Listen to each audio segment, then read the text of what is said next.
Stories for Book Talk, Part 69. Get your mind out of the gutter. Welcome to my series where I write my commenters as if they were characters in my upcoming story, Glassheart. Rosie, I took a look at your profile, and this is what I have for you. I hope you enjoy. Why live one life when you can live many? There isn't a sense of human hierarchy in Dolrim. The whole mess is a chaotic dance of people vying for table scraps off the electees' plates. In Solace, things are a different story. As a descendant of the founding families, you have a duty to your citizens. They look to you for guidance, to be a strong leader, and to always put the people first. A task easier said than done when not a small part of your population are pirates. Politics become a balancing act when you're trying to keep the regular population safe from the town's main source of trade. While your family name holds a great deal of respect for any that step upon your mountain, it would take a single slip-up for a power-hungry captain to get the wrong idea and attempt a coup. At all times, you need to be seen as an unmovable stone that holds your society up, a symbol of strength that not even the Trinity can faze.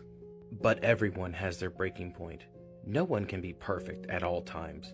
You love your people very much, and some days you wish to walk among them, not as a ruler, but just as yourself. Donning different outfits and relaxing the persona you have spent your life cultivating, you're able to blend into the crowd and be with your people. Enjoy a drink at the local tavern, sit at the docks to watch the ships, or even catch a play where no one is trying to kiss up to you. You do your best to change your look each time you go out, not wanting folks to recognize you. This anonymity gives you a disturbing insight into who you truly do business with. It's one thing to hear about the mistreatment, but it's another to bear witness. Something needs to be done before Solace turns into another third sister.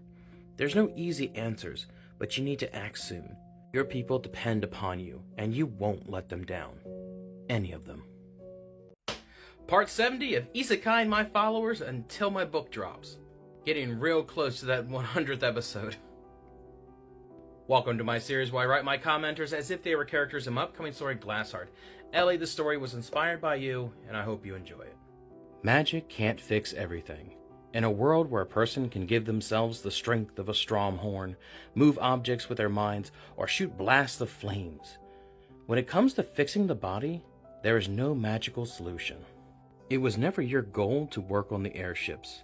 A companion of yours got drafted by the electee as an engineer. Not wanting them to be alone, you offered your services as a fleet healer. The first time you got to work on humans was during your time aboard the airships. Due to their work environment, humans are frequent patients, forcing you to learn human anatomy quickly. Meanwhile, your Kothor brethren were rarely seen, in some cases not getting to see your own kind while on shift for entire voyages. Your off time doesn't get much better. The time spent around humans almost causes a social barrier with your fellow Kothor. You catch the odd glance from time to time, conversations end quickly while you're present, and even your companion has started to distance themselves from you for fear of being shunned. It wasn't like you were going out of your way for the humans. It was your job, a job you only took to help a friend. Ask anyone in the fleet what the worst run is, and they will tell you it's the North. The Trinity's influence doesn't reach all the way up to those territories, and they need to set down to convert to the northern glyphs. While transitioning, they are clipped gullery. The dune sails suddenly jumped into sight and began to rain down fire. Your ship put up a valiant offense, but when the bell for evacuation sounded, it was everyone for themselves. The captain's skiff could only hold so many. As you ran up, they said there wasn't enough room. Spotting your companion, you asked for they to vouch for you. Sorry, they said.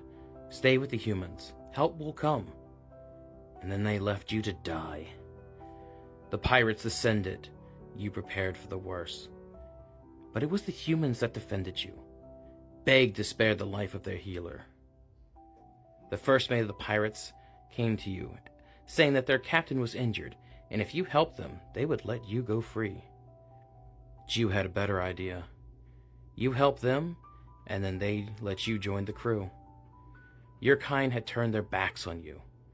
The least you could do was show them that you never needed them. Part 71 of Writing Stories About My Followers. This one can get dark. Welcome to my series where I write my commenters as if they were characters in my upcoming story, Glassheart.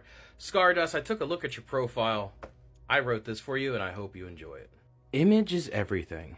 For the electee, that image is perfection. It is considered a grave sin for one of the masters of Dorim to show a hint of weakness, to have any member of their kind look down on them for any reason. As such, in their infinite wisdom, the electee of the high social standing have found a brilliant solution: trained human healers. Since coming into service of your master, you have been at his beck and call. From dual wounds to illnesses, your work is diligent as you take care of him and have him ready for court. It's impossible for a human to look down on an electee. They are tools to be used and disposed of once they no longer serve their purpose or break. At no point are you disillusioned of your status at the estate. You live at the machinations of an individual who holds your life by the hook of their claw. Each time your bell rings, it isn't certain what the next few days will bring.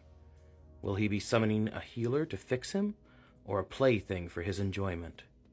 You won't know until the door is open and you bring yourself before him. You open the door into darkness. Human pets carry no glyphs, so you walk into the predator's den unarmed but ready for what may come. The door shuts behind you as the glyphs covering your master's body begin to glow. Tonight you are the prey and he is the ravenous beast. It doesn't take long for you to be caught, his co-glyphs giving him strength and stamina. He takes you there in the darkness, the light from his glyphs your only means to navigate. Not that you need it. You have been around this creature for decades, examined every inch of his body as both healer and play toy. You have known him in ways not even his mate has. Tonight is different. Tonight he is fury. His claws scratch a little too long. His fangs sink in a little too deep. His strength never relents. Has it happened? Is he finally done with you? Is tonight your last on Andraste? If it is, at least you can be of service one last time. As the morning sun peeks over the horizon, you finally stir, the cold floor offering a small comfort from the pain. Your master stands over you, a look of curiosity on his face. He tells you he has never had a human last this long in his service. Your kind breaks all too easy. He is interested to see how long you will last, and what it will take to break you. Part 72 of Isekai and My Followers until my book drops. My series where I write my commenters as if they were characters in my upcoming story Glassheart. Bond, this story is inspired by you, and I hope you enjoy it. What does it mean to be human? Your first memories are of wandering the desert. There was a pool to go south, as if a piece of your soul was calling out to you. You followed that urge until you stumbled upon a settlement at the base of a mountain. Starved and dying from thirst, there was just no way to continue. You collapsed before you reached the well. The villagers were hesitant to help, unsure of what to make of your strange appearance. They say that you must be an evil spirit of the desert, an ill omen meant to bring about the wrath of the Trinity down upon them. There could be no other explanation, for what kind of creature grew horns from their head? The villagers wanted to send you back into the desert, pretend you never darkened their rock, but you were saved from such a fate by one of the farmers. They vouched for you, saying that there was no threat from a half-starved creature. The farmer's family took you in and shared their food and water. It didn't take long till you were ready to move again, the call to go south tugging in the back of your mind. It didn't feel right just to leave them without saying thank you. They said they could always use a set of hands, so you stayed to help the farm for a while. It's hard to grow crops, but they manage all the same. The plants speak to you, whisper their secrets. By a touch, you can learn where they like to grow, if they're sick, and how best to care for them. You share your new knowledge with the farmers, helping them have a bountiful harvest.